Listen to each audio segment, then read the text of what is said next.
Ladies and gentlemen, welcome once again to Ibrahim Traoré's era. Something serious is happening in West Africa right now, and most of the world is not paying attention. France and its Western allies are slowly, strategically, and dangerously surrounding the Sahel. Burkina Faso, Mali, and Niger, the three lions of the Sahel, are being encircled. Mr. President, from the perspective of the journalist that I am, I feel that there is an encirclement of the IUS countries. When I look at the daily news, there is a foreign military camp near Mali and Burkina.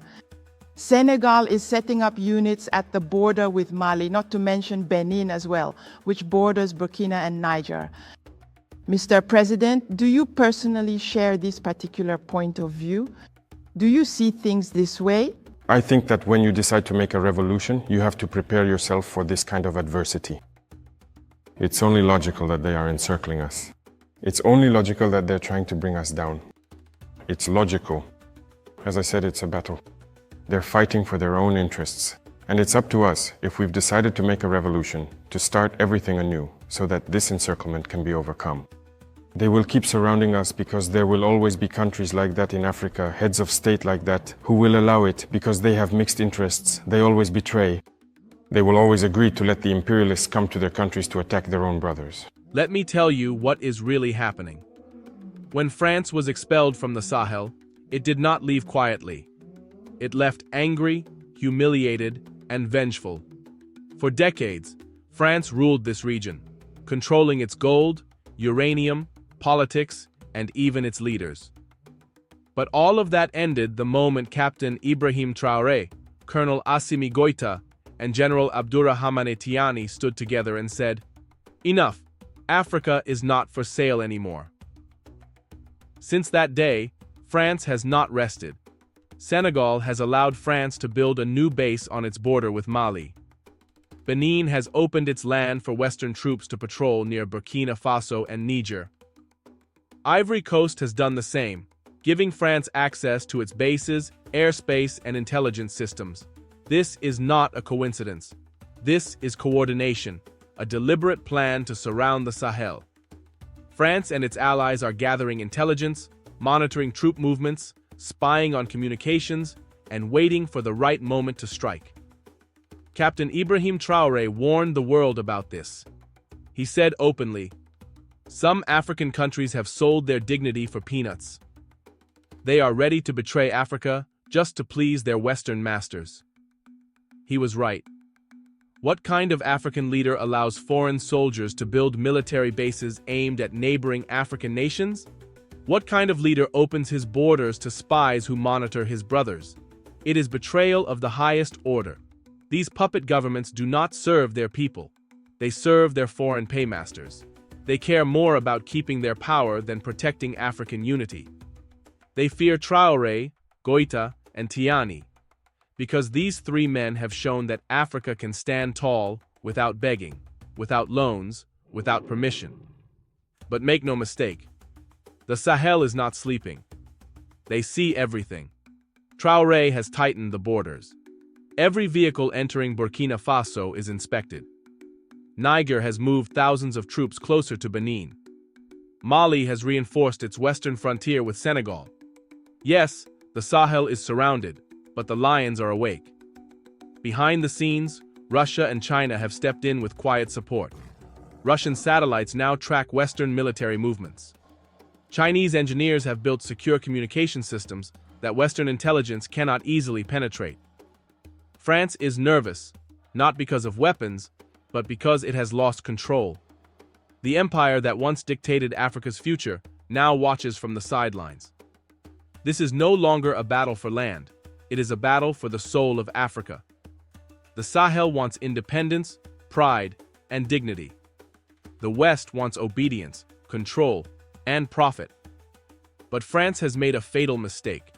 It is trying to fight the new Africa using the same tricks that worked in the old one. This is not the Africa of fear. This is an Africa led by men who are not afraid to die for their people.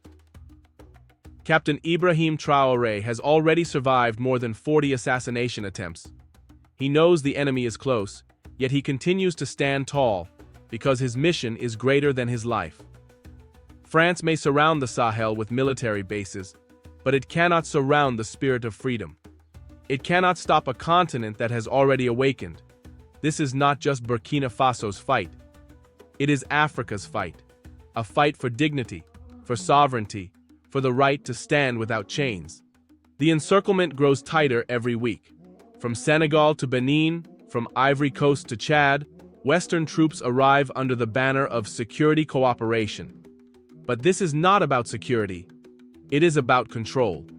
France and America claim they are fighting terrorism, but everyone knows the truth. They are fighting African independence. This is not politics anymore. This is silent warfare, psychological, strategic, and ruthless. But Traoré, Goïta, and Tiani have studied the enemy's playbook. They know how France operates. Create chaos, fund rebels, arm terrorists, then return pretending to help. That strategy worked for decades. Not anymore. This time, the Sahel is ready. France thinks it is surrounding the Sahel. But in reality, the Sahel is surrounding France's influence. Earlier this week, Traoré said something that shook the continent. Africa's biggest problem is not the West. It is the African who works for the West. Those words cut deep. Because the truth is, France could not have ruled Africa for so long without African collaborators. Leaders who sold their nations for loans and power. But the Sahel is breaking that chain. A new generation of soldiers, engineers, and thinkers is rising, loyal not to Paris, but to their people. They understand that the real war is not just fought with guns. It is fought with ideas, unity, and information.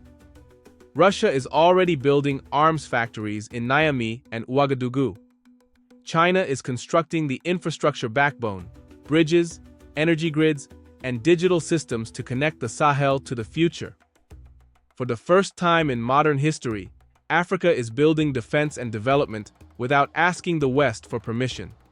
Meanwhile, France continues to buy betrayal. Some neighboring governments secretly sell military intelligence to Paris in exchange for aid and security funding. But everyone knows what that means. Bribes disguised as diplomacy. Traoré and his allies know the risks, but they are not backing down. They are preparing. The Sahel's armies now train jointly, share resources, and coordinate defense under a single command. If sanctions come, they will trade elsewhere. If spies come, they will be exposed. If the West attacks, the Sahel will respond together. This is not noise. This is preparation turned into power. Across the continent, people whisper the same words, "We stand with the Sahel." Because this is no longer about three nations, it is about the destiny of Africa itself. The West has two choices. It can accept an equal Africa that trades with dignity, or it can fight and lose what little influence it has left. The Sahel has already chosen. They will not surrender their future. They will not trade their sovereignty for foreign favors. They will not bow to the same empires that stole from their ancestors. Captain Ibrahim Traoré, General Abdourahamane Tiani, and Colonel Assimi Goïta have walked through fire and lived to tell the story. They have seen betrayal. They have felt the hand of their people. And they know the next chapter of African freedom begins with them. The West may surround them, but Africa stands behind them. The lions of the Sahel are ready.